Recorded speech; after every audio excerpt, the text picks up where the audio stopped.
what you see right behind me is Abilene and Smoky Valley Railroad 34. Abilene and Smoky Valley Railroad 34 was built by General Electric in Schenectady, New York in 1940 and is the 129/13th diesel locomotive built by that factory and is a 44-ton center cab type diesel locomotive. Originally, it was built for the Arkansas Valley Interurban Railroad in Wichita, Kansas, and was originally number 93. It spent many years switching cars wherever it was used many years ago. Then, about 1942, it was sold to the United States Army in San Bernardino, California, and it was renumbered 7411.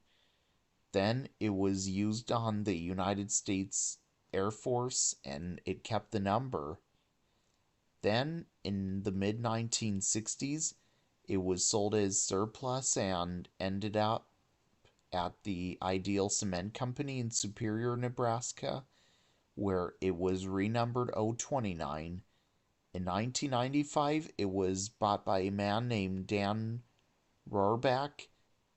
Then he collaborated with the Abilene and Smoky Valley Railroad in Abilene, Kansas, and the locomotive was stationed at the railroad and sparingly used on the excursion trains.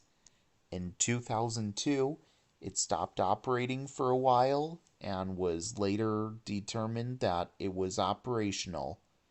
In 2024, renovations began on getting the locomotive back in operation, and it included a repaint. In 2025, it was complete and looking good as new.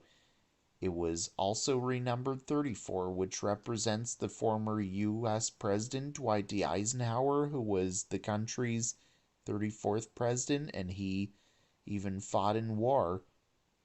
Also, he is buried in Abilene, Kansas as well. It was christened by Mary Jean Eisenhower, who is one of the granddaughters of Dwight D. Eisenhower.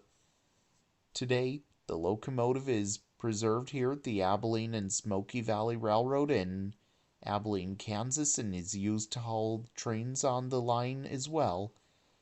Also, it was even nicknamed Ike as well for some reason.